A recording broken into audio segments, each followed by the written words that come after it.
Well, everything's looking very tranquil here at Gardeners in this beautiful morning sunshine.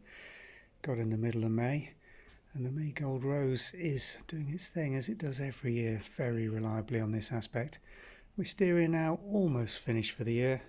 Just a few late cascades of blue trickling through this golden yellow of the Marigold. I love the way the buds on this rose open up, and just look at the health on that young foliage, that dark shiny green. It's a lovely rose to grow, apart from the thorns. And it does very well in this sunny corner of this sheltered courtyard here at Gardener's Cottage. Lemon verbena, which also always looks a little bit of a dead stick for 4 months of the year, but reliably breaks and overwinters very well. The scent off this is just gorgeous, strong lemon verbena. Doesn't flower for us here in this position, but we do get this lovely lush growth every year.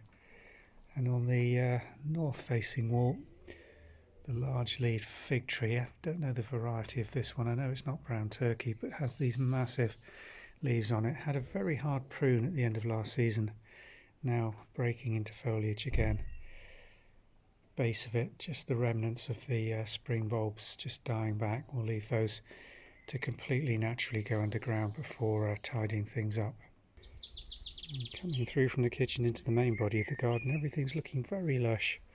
Roses are starting to flower. By the end of May we'll have these in full blossom, but just look at this one doing so much better this year for being given some extra light and the nutrients. We've fed it well, and it's getting a good amount of water as well.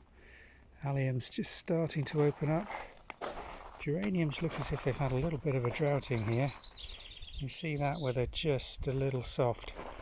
We did get some rain here overnight, so they'll hopefully plump back up quite quickly. Buddleia is going to flower late because that again was cut hard back beginning of this season to try and recover some light into this border. And that lilac, which was so beautiful earlier when we filmed last week, now browning off and ready for a good time to prune lilac now. Get those fresh young upright growths, which will be our flower buds next year, without allowing the bush to get too leggy. And then we've cut paths around the lawn for doing a partial mow May because of the absolutely wonderful crop of daisies that this lawn provides. And there's also quite a bit of self-seeded oxeye daisy in here. Here we are, and these will give us a lovely display of flowers, probably held at around 8 to 12 inches above the lawn, as long as we don't mow for the next couple of weeks. And I'm hoping just to reinforce the paths through here and leave it pretty natural.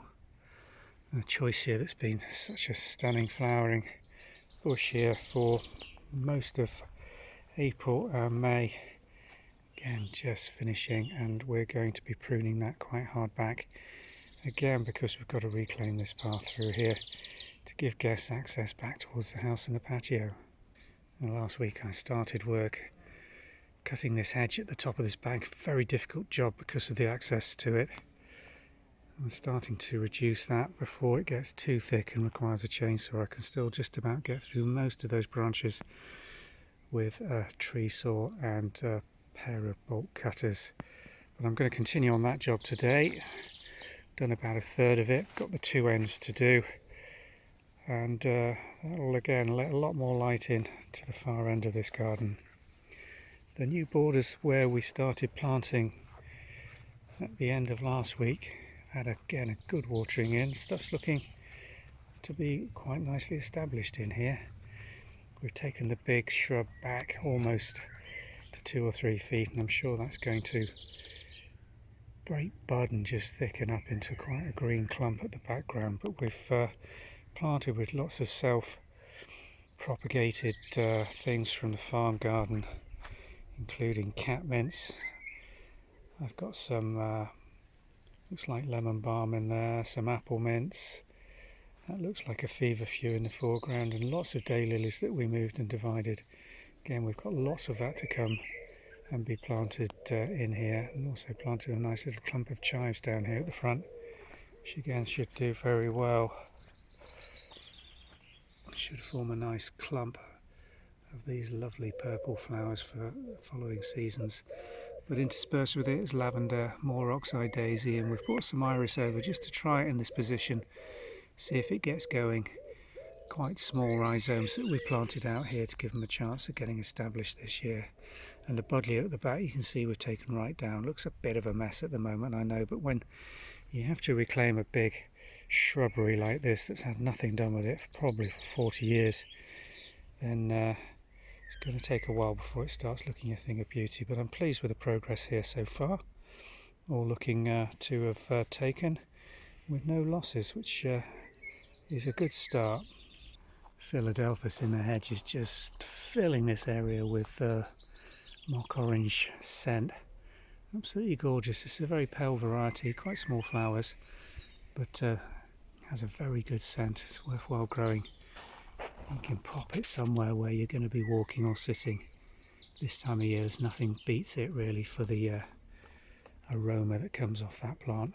Japanese anemones in this area, we've shown you these several times over the last few weeks, still spreading themselves out gradually under this gravel, waiting for them to get a little bit bigger before we start digging those and transplanting them to an area where they're going to be grown on. Should flower well this year, I hope. We've still got some good spikes coming up on these.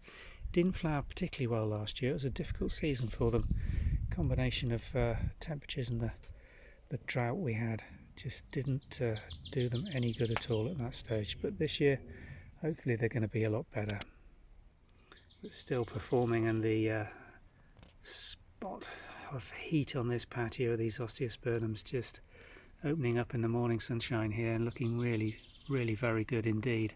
It's a lovely gentle colour this, with that delicate banding really, isn't it, towards the end of the flower petals, with all the purple towards the peripheral ends, fading almost to white as they age. It's a lovely little simple variety this. There are darker colours you can get, but I particularly like this one, and it's proven to be very hardy here and come back year after year, although it is gradually spreading out as it seeks out fresh soil. And the first of the Cicericiums just opening up here in this sheltered sunny spot. I do like Cicericiums, although they are a little messy after they finish flowering, as the leaves tend to blacken off over winter. But they seed well for us here, and if you can plant them en masse, they do give a spectacular display, although this one's just a little clump on its own, struggling a little bit under this other fig tree, which was again hard pruned back, but plenty of fresh fruits to come on that one hopefully this season, as this is my largest of the fig trees that I've got remaining between the two gardens. I'm hoping to get some fruit off this one, but if it doesn't, it doesn't, and there's always that lovely splash of those osteospermums underneath it to make up for the lack of fruit. Thanks for watching.